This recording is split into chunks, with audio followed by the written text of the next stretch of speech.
Welcome to the Kumar Dev education. मैं अपने channel में आपका स्वागत करता हूँ। ये इसका पार्ट 15 जीवोम। पिछले पार्ट में आप जैवमंडल के विभिन्न रूपों में विषय में पढ़ चुके हैं। हमने इस बात की भी चर्चा की थी कि जैवमंडल के विभिन्न घटक कैसे परस्पर क्रिया करते हैं और कैसे एक दूसरे के पूरक बनते हैं। पृथ्वी पर विभिन्न प्रकार के जीव के लिए सूर्य एकमात्र ऊर्जा का स्रोत है, परंतु पृथ्वी के धरातल पर सौर ऊर्जा का वितरण विभिन्न कारणों से बदल जाता है। इन कारणों के विषय में आप पिछले पाठ में पढ़ चुके हैं।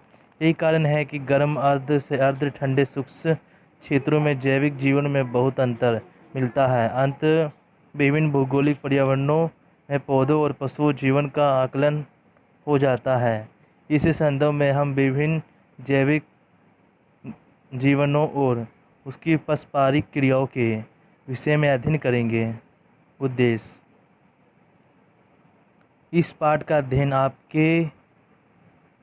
करने के पश्चात आप पारिस्थितिक परितंत्र, ऊर्जा प्रवाह आदि शब्दों के अर्थ याद कर सकेंगे, जीवों की परिभाषा बता सकेंगे, विभिन्न प्रकार के जीवों को पहचान सकेंगे, विश्व मानचित्र पर विभिन्न प्रकार के जीवों को प्रदर्शित कर सकेंगे, इन जीवों की पर्यावरणीय परिस्थितियों का वर्णन कर सकेंगे, पौधों और जानवरों के समुदायों के बीच संबंध स्थापित कर सकेंगे, उस क्षेत्र के जैविक जीवन के साथ मानवीय अनुक्रियाओं की विवेचना कर सकेंगे।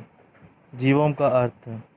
जीवोम शब्द का जैविक घर का संक्षेपी रूप है। जहाँ तक जीवों की परिभाषा एवं वर्गीकरण का संबंध है, वैज्ञानिक इस संदर्भ में एक मत नहीं है। जीवों को एक विहित प्राकृतिक पारितंत्र के रूप में परिभाषित किया जा सकता है, जिससे हम पौधों और जानवरों के समुदायों के कुल संकलन का अध्ययन करते हैं। यहाँ पर जीव जंतुओं के न्यूनतम समान विशेषताएं होती है और जीवों के सभी क्षेत्रों में पर्याय समान पर्यावरणीय परिस्थिति पाई जाती है।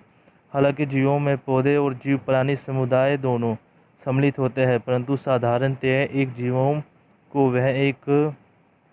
वहाँ के प्रमुख वनस्पति के आधार पर जाना जाता है और उसी के आधार पर उसका नामकरण होता है। यह वनस्पति वहाँ भूदृश्य को स्पष्ट रूप से परिलक्षित करने वाली घटक है। बायोमास से हमारा तात्पर्य है जीवों में पाए जाने वाले जीवित जीवाणुओं, पौधों और प्राणियों के कुल भार से। जीवों को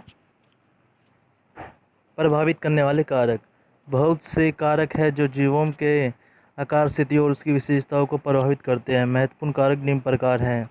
दिन के प्रकाश और अंधेरे की अवधि। ये मुख्य रूप से प्रकाश संश्लेषण की अवधि के लिए उत्तरदायी है।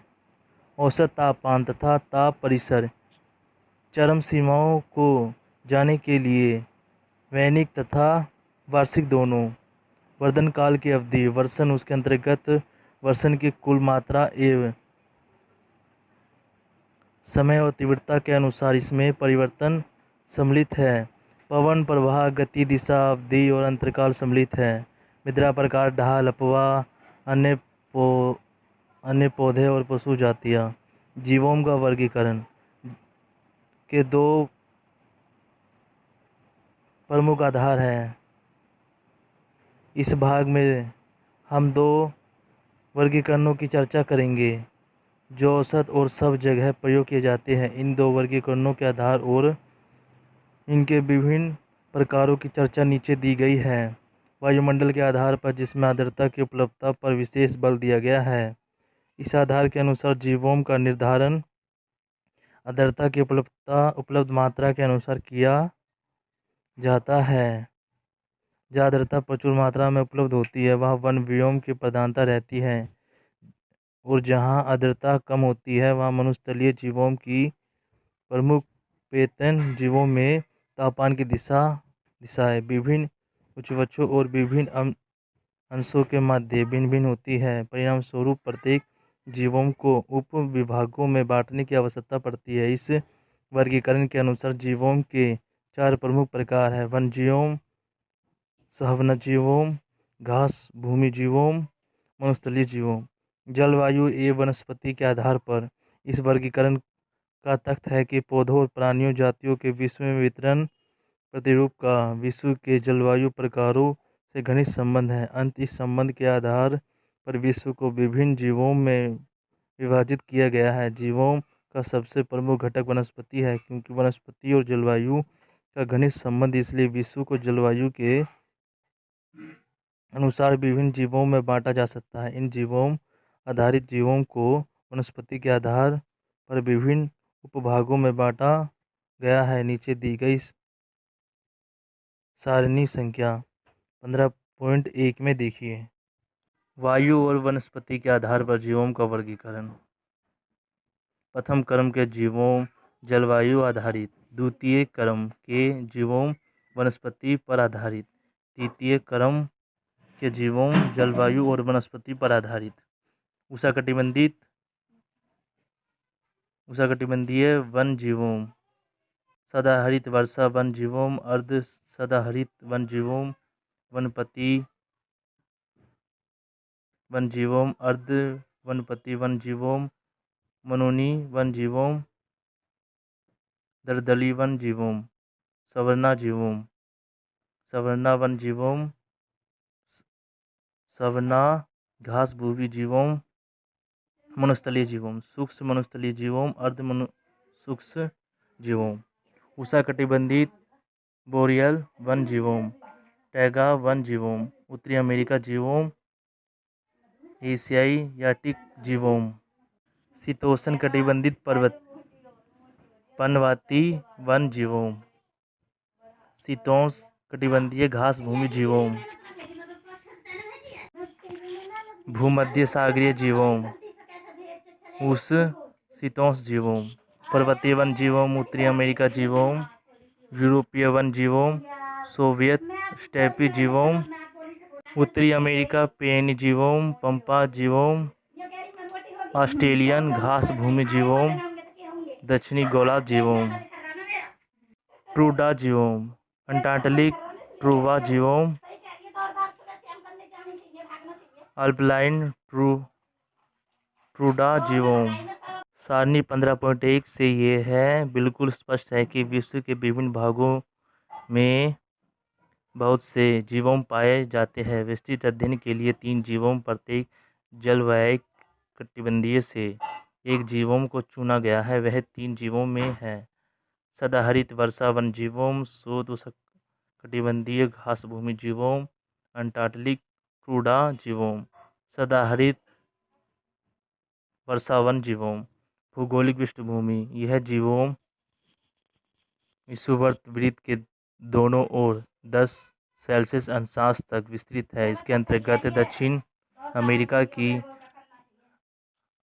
अमेजन वैश्विक की निम्न भूमि, विषुववर्तीय अमेरिका का कंगो वैश्विक और दक्षिण पूर्वी एशिया के द्वीपों सुमात्रा से न्यूगिनी तक के क्षेत्र सम्मिलित है। ये क्षेत्र चित्र 15.2 में दिखाए गए हैं। इस क्षेत्र में वर्षा भर तापमान ऊंचा रहता है तथा वार्षिक ताप परिसर 2 सेल्सियस तक होता है। यहाँ दैनिक ताप परिसर वास्तविक ताप परिसर की अपेक्षा अधिक होता है। इस क्षेत्र में भारी वर्षा 150 सेंटीमीटर से 250 सेंटीमीटर के बीच वर्षा भर होती है। वर्षा प्रायः प्रतिदिन दोपहर के बाद होती है। अधिक तापमान के कारण अधिक मात्रा में जलवाष्पन वायुमंडल में पहुंच जाता है, इसलिए यहाँ अधिक वर्षा होती है। ये क्षेत्र असम जलवायु वाला क्षेत्र समझा जाता है, क्योंकि तापमान और वर्षा दोनों ही पूरे वर्ष अधिक रहते हैं। चित्र 15.1 सदाहरित वर्षा वन जीवों। प्राकृतिक वनस्पति एवं प्राणी जीवन। गर्मी और आर्द्रता के संयोग ने इस जीवों को अनेक प्रकार के पौधों और पशुओं प्रजातियों के लिए एक आदर्श पर्यावरण प्रदान किया है। पौधों की जातियों की विभिन्नता इस तथ्य से पता चलती है कि 1 वर्ग किलोमीटर के क्षेत्रों में पौधों की लगभग 1000 प्रजातियां मिलती है। अधिकतर वृक्षों में तने, चिकने, उथली जड़ें एवं चौड़ी सदाबहार पत्तियां होती है। सदारहित वर्षा वनों को 3 स्तरों में बांटा जाता है। क्षत्रीय अथवा ऊपरी स्तर, जहाँ पर वृक्ष लगभग 20 से 50 मीटर तक ऊंचे होते हैं। इसमें अधिकतर वृक्ष कठोर लकड़ी वाले होते हैं, जैसे एवोनी, महोगनी, रोजवुड, सुंदरवुड, सिनकोना आदि। मध्यवर्ती भाग का द्वितीय स्तर, जहाँ पर वृक्ष लगभग 10 से 20 मीटर तक ऊंचे होते हैं। इस समूह का सबसे महत्वपूर्ण वृक्ष छाड़ का वृक्ष है। छाड़ के वृक्षों के अतिरिक्त इस परत में अधिपादित और परजीवी पौधे भी पाए जाते हैं। तीसरा अर्थ, निम्न स्तर पर वृक्षों की ऊंचाई धरातल से लगभग 10 मीटर होती है। इस वर्ग के अंतर्गत विभिन्न प्रकार के पौधे पाए जाते हैं, जैसे अडिक, पनक, बड़ी जड़ी बूटी, केले तथा अनानास आदि के पौधे। ऊंचे और चौड़ी पत्ती वाले घने वृक्षों के कारण सूर्य की रोशनी निम्न स्तर अर्थात धरातल तक नहीं पहुंच पाती। इस स्तर पर प्रकाश संश्लेषण की प्रक्रिया कम होने के कारण पौधे की प्रजाति की संख्या बहुत कम है। वनस्पति की तरह सदा हरित वर्षा वनों में अल्पसंख्यक पक्षी, स्तनधारी जीव, कीट, पतंगे आदि रहते हैं। इस जीवों के कुछ महत्वपूर्ण प्राणी हैं: जगुआर, लेमूर, ओराग, उठान हाथी, मौक तोता, शंखालंबी और टुंगन इस क्षेत्र के कुछ महत्वपूर्ण पक्षी हैं। अधिकतर पक्षी चटकीले रंग के हैं। विष्णुपर्तीय क्षेत्रों के जलीय भाग प्राणी जीवन में धनी है, जहाँ पर कछुए, घड़ियाल, मछलियाँ, मेंढक, दरियाई घोड़ा आदि पाए जाते हैं। निचले भाग में घनी वनस्पति और परिवर्षीय होने के कारण अधिकतर कीट, पतंगे और प्राणी जीव की शाखाओं पर रहते हैं। सामान्य ये धरातल पर नीचे नहीं आते। उष्णकटिबंधीय वर्षा वनों में उत्पादन विश्व के सभी के जीवोमों से अधिक। वर्षा वन जीवोम विश्व के कुल भौगोलिक क्षेत्रों के केवल 13% भाग पर पाए जाते हैं, परंतु ये जीवोम विश्व की कुल उत्पादन के 40% के लिए जिम्मेदार हैं। मानवीय अनुक्रियाएं, मानव के विभिन्न विकासात्मक अनुक्रियाएं द्वारा जैविक रूप से धनी इस परितंत्र को भी क्षति पहुंचती है प्रारंभ कर दी है। इन अनुक्रियाएं में विशाल बांधों, जलाशयों, सड़कों तथा राजमार्गों का बनना, इमारती लकड़ी के लिए जंगलों का काटना, घास मैदानों और फसलों के लिए वनों को साफ करना तथा भूमि किसानों द्वारा बनाई वनों की सफाई करके जबरदस्ती भूमि कब्जा आदि सम्मिलित। पारिस्थितिक वैज्ञानिक कहते हैं कि अगर वनों का सफाया इसी दर से होता रहा तो विश्व के वर्षा वनों से सन 1920 तक गायब हो जाने अथवा नष्ट हो जाने की संभावना है। इससे जैविक संपत्ति की पूर्णतः क्षति होगी। वर्षा के वनों में पौधों और पशु की संपूर्ण ज्ञात प्रजातियों का 40% भाग है। वर्षा वनों के सफाई से मूल्यवान प्राकृतिक संसाधनों जैसे कठोर लकड़ी के वृक्ष और वृक्ष से उत्पादन जैसे कुनेट, रबड़, वनस्पति गोंद आदि भी मिल सकते हैं। यदि क्षति केवल पारिस्थितिक ही नहीं बल्कि इससे बड़े पर्यावरणीय दुष्परिणाम होंगे। सदाहरित वन भूमंडलीय मौसम प्रतिरूपों को नियंत्रित करके विधि पर्यावरण सेवाएं प्रदान करते हैं। ये उष्णकटिबंधीय प्रदेशों में मृदा अपरदन तथा नदी में आई बाढ़ को रोककर भी ये सेवाएं प्रदान करते हैं। प्रमाण सिद्ध करते हैं कि उष्णकटिबंधीय वन नाशन ने एक महत्वपूर्ण कार्बन सिंक को हटाकर हरित गृह प्रभाव को भूमंडलीय तापन को पैदा किया है। शीतोष्ण कटिबंधीय घास भूमि जीवोम भौगोलिक पृष्ठभूमि। शीतोष्ण कटिबंधीय घास भूमि दो विशिष्ट स्थानों पर स्थित है: उत्तरी गोलार्ध में महाद्वीपों के आंतरिक भागों में और दक्षिणी गोलार्ध में महाद्वीपों के सीमावर्ती प्रदेशों में। इसलिए दक्षिणी गोलार्ध की शीतोष्ण कटिबंधीय घास भूमि की जलवायु उत्तरी गोलार्ध की घास भूमियों की अपेक्षा संतुलित है, क्योंकि इनके तट के समीप रहने के कारण इन पर समुद्री प्रभाव अधिक है। उत्तरी गोलार्ध की घास भूमियों की विशेषता उनकी महाद्वीपीय जलवायु है, जहाँ पर गर्मियों में अधिक तापमान और शीत ऋतु तापमान हिमांक बिंदु से नीचे चला जाता है। हालांकि दक्षिणी गोलार्ध की घास भूमियों तख्त के साथ स्थित है, परंतु यह ऊंचे तख्तवर्ती पर्वतों के विशिष्ट छाया क्षेत्रों में स्थित है, इसलिए यहाँ पर वर्षा बहुत कम होती है। ये घास भूमियों सभी महाद्वीपों में पाई जाती है, जो भिन्न भिन्न नामों से जानी जाती है। उत्तरी गोलार्ध में यह घास भूमियाँ काफ़ी विस्तृत है। यूरेशिया महाद्वीपीय में इन्हें स्टेपी कहते हैं। ये काला सागर के तट से पूर्व की ओर चीन में मंचूरिया के मैदान तक विस्तृत है। उत्तरी अमेरिका में ये घास भूमि काफ़ी बड़े क्षेत्र पर फैली हुई है तथा इन्हीं पर पेरी कहते हैं। यह क्षेत्र रागी पर्वत और महान झीलों के बीच विस्तृत। दक्षिण गोलार्ध में ये घास भूमि उतनी विस्तृत नहीं है। अर्जेंटीना में गुरुवेग में इन घास भूमियों को पम्पास कहते हैं। दक्षिण अफ्रीका में यह घास भूमि डैक्सवर्ग पर्वत और कालाहारी मरुस्थल के बीच स्थित है तथा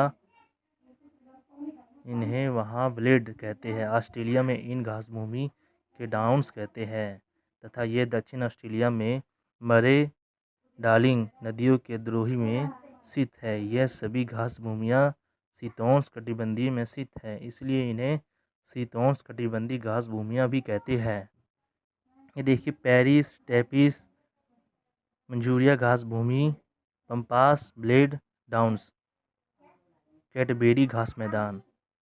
शीतोष्णकटिबंधीय घास भूमि जीवों, प्राकृतिक वनस्पति प्राणी जीवन।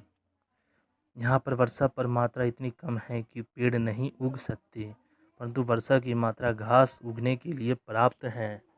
इसलिए इन प्रदेशों के प्राकृतिक वनस्पति वृक्ष रहित घास भूमियाँ हैं। वृक्ष केवल पहाड़ी ढलान पर दिखाई देते हैं जहाँ पर वर्षा की मात्रा अधिक है। वर्षा की मात्रा और मृदा के उपजाऊपन के अनुसार घास की ऊंचाई साथ साथ पर भिन्न भिन्न है। स्टेपीज घास भूमि की छोटी एवं पौष्टिक घास विशेष रूप से उल्लेखनीय है। इस प्रदेशों में घास के उगने का समय ऋतुओं के अनुसार भिन्न भिन्न होता है। बसंत ऋतु आरंभ होते ही छोटी घास हरी भरी ताजी तथा छोटे छोटे विभिन्न रंगों के फूलों से सुंदर दिखाई देने लगती है। ग्रीष्म ऋतु में अधिक तापमान और अधिक वाष्पीकरण होने के कारण हरी घास बिल्कुल मुरझाकर समाप्त हो जाती है, लेकिन इस घास की जड़ें धरातल में जिंदा रहती है और पूरी शीत ऋतु में निष्क्रिय पड़ी रहती है। जैसे कि बसंत ऋतु आरंभ होता है, ये फिर हरी भरी हो जाती है। ये घास भूमियाँ विभिन्न प्रकार के जीवों के प्राकृतिक आवास हैं। इनमें से प्रमुख है हिरन, जंगली गधे, घोड़े, भेड़िया, कंगारू, एम्बू तथा डिम्बू अथवा जंगली कुत्ता। मानवीय अनुक्रियाएं, कोई अन्य जीवों में इतने परिवर्तनों से नहीं गुजरा जितना कि शीतोष्णकटिबंधीय घास भूमि जीवों। यह सब कुछ मानवीय अनुक्रिया के कारण हुआ है। अधिकतर घास भूमि को कृषि भूमियों में बदल दिया गया, जो अब विश्व के प्रसिद्ध अनाज भंडार बन गए हैं। दूसरा निर्णायक कारक जो इस अछूती भूमि को बदलने के लिए उत्तरदायी है, वह है पशुचारण अथवा पशुपालन।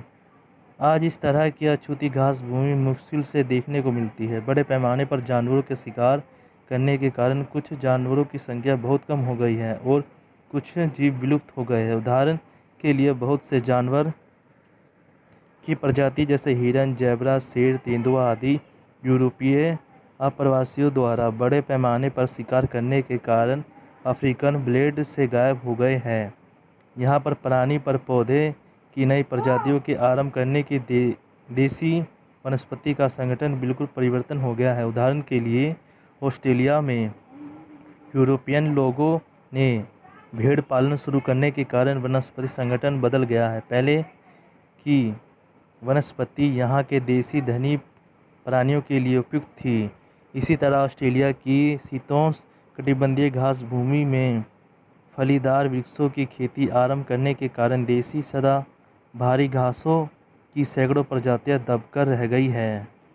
अंटार्कटिक टुंड्रा जीवों, भौगोलिक पृष्ठभूमि, यह वास्तव में एक ठंडा मरुस्थल है जिसमें वायुमंडलीय नमी नगण्य होती है और ग्रीष्म ऋतु इतनी छोटी और ठंडी होती है कि वृक्ष अपने आप को बनाए रखने के लिए असमर्थ होते हैं। ये जीवों उत्तरी गोलार्ध के उत्तरी भागों में फैला हुआ है। इसके अंतर्गत अलास्का के कुछ भाग, कनाडा के उत्तरी भाग, ग्रीनलैंड के तटवर्ती भाग और रूस के अंटार्कटिक समुद्र तटीय क्षेत्र तथा उत्तरी साइबेरिया सम्मिलित है। टुंडा, अंटार्कटिक टुंडा जीवोम, प्राकृतिक वनस्पति तथा प्राणी जीवन। यहाँ के पौधे के आवरण में इनकी बहुत सी प्रजातियों का मिश्रण सम्मिलित है। इसमें से बहुत सी प्रजातियाँ बौने आकार की है, जैसे घास, मांस, लिचिन, फूलदार औषधीय वनस्पति और जहाँ तहाँ फैली हुई छोटी झाड़ियाँ। ये सभी पौधे सघन रूप से धरातल को ढके रहते हैं। छोटी सी ग्रीष्म ऋतु में ये पौधे अपने वार्षिक चक्र को जल्दी से पूरा कर लेते हैं। इस छोटी सी ग्रीष्म ऋतु में धरातल अक्सर नीमयुक्त और जलकृत होता है, क्योंकि धरातलीय अपवाह ठीक नहीं है। इस जीवों में पशुओं के दो वर्ग में वर्गीकृत किया जा सकता है, आवासी, प्रवासी। आवासी जैसे टर्गिनन बदलती हुई जल वायमिक दशाओं के अनुरूप अपने आप को ढाल सकते हैं। इसके विपरीत अप्रवासी जीव शीत ऋतु आरंभ होते ही गर्म स्थानों की ओर चले जाते हैं। उदाहरण के लिए पक्षी जैसे गुंदगावी, बत्तख, हंस, गीज आदि को शरद ऋतु के आरंभ में ही अपने मूल स्थान को छोड़ कर चले जाते हैं तथा अगले बसंत अथवा ग्रीष्म ऋतु के आरंभ में लौटते मच्छर, मक्खियाँ तथा अन्य कीड़ पतंगे छोटी सी ग्रीष्म ऋतु में बहुत अधिक संख्या में उत्पन्न हो जाते हैं तथा अंडे देते हैं, जो कठोर शीत ऋतु में भी जीवित रह सकते हैं। अन्य प्रकार के जीवों की यहाँ कमी है। स्तनधारी जीवों की कुछ प्रजातियाँ और मीठे जल की मछलियाँ के पाए जाने के अतिरिक्त यहाँ पर रेंगने वाले जीव अभयचर बिल्कुल नहीं पाए जाते। इनके अतिरिक्त रीढ़िया, भेड़िया, लोमड़िया, कस्तूरी बैल, अनटेंटली खरगोश, झील तथा कैमिक्स आदि जानवर भी यहाँ रहते हैं। टुंडा जीवों में उत्पादकता बहुत कम है। स्वयं पोषी प्राथमिकता उत्पादनों द्वारा प्रति यूनिट क्षेत्र और प्रति यूनिट समय के जमा की गई कुल ऊर्जा की मात्रा को उत्पादन कहते हैं। निम्न उत्पादन के कारण न्यूनतम सूर्य प्रकाश और सूर्यताप, भूमि में पोषण तत्वों जैसे नाइट्रोजन और फॉस्फोरस की कमी अथवा बिल्कुल ना होता। कम विकसित मृदा में नमी की कमी, धरातल का स्थायी रूप से बर्फ से ढके रहना, बहुत छोटा वर्धन काल। ग्रीष्म ऋतु में बर्फ के पिघलते ही टुंडा में जीवन फिर लौट आता है। इसी समय फूलों वाले पौधे मच्छर और मक्खियाँ की बहुत बड़ी संख्या को आश्रय देते हैं और बदले में ये बहुत बड़ी संख्या में अप्रवासी मुर्गीबियों को भोजन प्रदान करते हैं। मानवीय अनुक्रियाएँ। यहाँ के कठोर वातावरण में बहुत कम लोग रह पाते हैं। यूरेशियन टुंडा में सोमेडेस, लेप्स, फिन्स और याकूत जनजातियाँ तथा कनाडा का अलास्का के मस्किमो लोग यहाँ के मूल निवासी हैं और सर्दियों से जलवासी जीवन व्यतीत कर रहे हैं। ये जातियाँ अब स्थायी अथवा अर्धजलवासी जीवन व्यतीत कर रही है। इन्होंने नई तकनीक को अथवा लिया है। उदाहरण के लिए घातक राइफलों ने परंपरागत और पुराने हार्पून का स्थान ले लिया है। अंत नवीन तकनीकी के लैस आधुनिक एस्कम्मा आज टुंडा परितंत्र को नष्ट करने के लिए उसी स्थिति में है जिसमें तकनीकी रूप से विकसित मानव ने अन्य जीवों में किया है। यूरेशिया टुंडा में स्वीडिश तथा अन्य जातियों ने नई जीवन शैली का अपना लिया है, जिसमें से कुछ स्थायी रूप से एक स्थान पर रह रहे हैं। ये रेडियल और फर वाले अन्य जानवरों को पालते हैं और साइबेरियन टुंडा में खाद्य फसलों में मुख्य गेहूं की खेती करते हैं। हाल के वर्षों में खनिजों की खोज जैसे अल्सा में सोना और खनिज तेल, लेब्राडोर में लोह अक्षय साइबेरिया में निकिल ने खनन बस्तियों की स्थापना और यातायात के संसाधनों के विकास को प्रोत्साहित किया है, परंतु खनन क्रियाओं ने यहाँ प्रदूषण तथा इस कमजोर परितंत्र के लिए पर्यावरण समस्या पैदा कर रही है। आपने क्या सीखा? जीवोम शब्द जैविक घर का संक्षिप्त रूप है। जीवोम एक विशिष्ट प्राकृतिक परितंत्र है जिसमें हम पौधे और प्राणी के समूह के कुल समुच्चय का अध्ययन करते हैं। वहाँ सभी प्रकार के जीवों में न्यूनतम साझा विशेषताएं होती है और ये सभी जीवों में कामोवश एक सी पर्यावरण दशाएं होती है। जीवों के आकार, स्थिति और उसकी विशेषताओं को प्रभावित करने वाले विविध कारक है। ये कारक है दिन के प्रकाश और अंधेरे की अवधि, औसत तापमान, वर्षकाल का समय, वर्षण, पवन प्रवाह, मृदा प्रकार, ढाल, अपवाह आदि। जीवों के वर्गीकरण के दो प्रमुख आधार है। जलवायु का आधार, इसमें नमी की आर्द्रता की उपलब्धता पर विशेष बल दिया जाता है, और जलवायु तथा वनस्पति का आधार, प्रत्येक जलवायमिक कटिबंधीय में एक जीवों को गहन अध्ययन के लिए चुना गया है। यह सदाहरित वर्षण जीवोम, शीत वर्षीय घास भूमि जीवोम, अंटार्कटिक टुम्बा जीवोम, सदाहरित वर्षा वन जीवोम। विषुववृत्त वृत्त दोनों ओर 10 सेल्सियस अंशांक तक विस्तृत है। इस क्षेत्र में उच्च तापमान और अधिक वर्षा पूरे वर्ष होती है। तापमान और वर्षा के संयोजन ने इस जीवोम को अनेकानेक पौधे और जीवों की प्रजाति के लिए आदर्श पर्यावरण प्रदान किया है। इस क्षेत्र में पाए जाने वाले प्रमुख वृक्ष हैं एबोनी, महागोनी, रोजवुड, संदरवुड। यह अधिकतर कठोर लकड़ी के वृक्ष है। पौधे के साथ बहुत प्रकार के अंटार्कटिक फलन मांस भोजीय पौधे धरातलीय स्तर पर पाए जाते हैं। वनस्पति की तरह ही सदाहरित वर्षा वनों में अनेकानेक पक्षियों, स्तनधारी जीवों की टीक पतंगों का वास। उष्णकटिबंधीय वर्षा वन जीवों में उत्पादकता अन्य सभी जीवों से अधिक। आज मानव ने विविध विकासनात्मक क्रियाकलापों द्वारा जैविक रूपों में धनी इस परितंत्र को भी नष्ट करना आरंभ कर दिया है। इसके परिणाम स्वरूप बहुत सी पारिस्थितिक तथा पर्यावरणीय समस्या पैदा हो गई है, जैसे हरित गृह प्रभाव और भूमंडलीय तापमान। शीतोष्ण कटिबंधीय घास भूमि की दो अनोखी अवस्थितियाँ हैं। उत्तरी गोलार्ध में महाद्वीपों को आंतरिक भाग और दक्षिणी गोलार्ध में महाद्वीपों के सीमांत प्रदेश दोनों ही अवस्थितियों में वर्षा बहुत कम होती है। इन घास भूमियों को विश्व के विभिन्न भागों में भिन्न नामों से जाना जाता है। यूरेशिया में स्टेपी, उत्तरी अमेरिका में पेरिस, ऑस्ट्रेलिया में डाउन्स और दक्षिण अफ्रीका में ब्लेड। इन प्रदेशों की प्राकृतिक वनस्पति रहित घास भूमि वृक्ष केवल पर्वतीय ढालों पर दिखाई देते हैं, जहां वर्षा की मात्रा अधिक है। इन घास भूमियों में हिरन, जंगली गधा, घोड़े, भेड़िया, कंगारू, एम्बू और डिंगो अथवा जंगली कुत्ते पाए जाते हैं। किसी भी जीवों में इतने परिवर्तन नहीं हुए जितने कि शीतोष्णकटिबंधीय घास भूमि में यह मानव के विभिन्न क्रियाकलापों के कारण हुआ है। अंटार्कटिक टुम्बा आवश्यक रूप से एक ठंडा मरुस्थल है, जिसमें वायुमंडलीय नमी न केवल बराबर या ग्रीष्म ऋतु छोटी और ठंडी होती है, और जीवों उत्तरी गोलार्ध के उत्तरी सीमा के साथ विस्तृत है। पौधे और प्राणी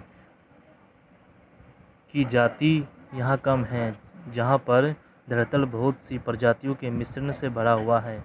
यहाँ की बहुत सी वनस्पति प्रजातियाँ बौने आकार की है, जैसे घास, मांस, निचेल, फूलों वाली जड़ी बूटी, छतरी हुई छोटी झाड़ियाँ। इस जीवों के जानवरों के दो भागों में विभाजित किया जा सकता है, आवासी और प्रवासी।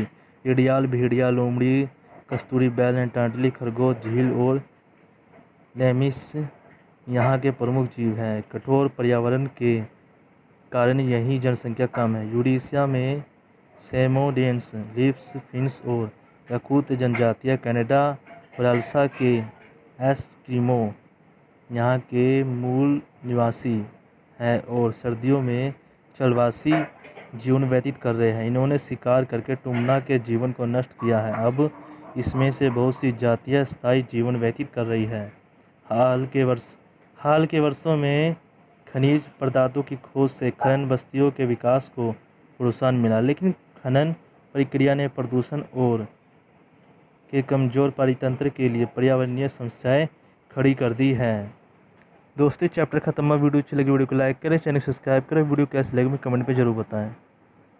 थैंक यू दोस्तों।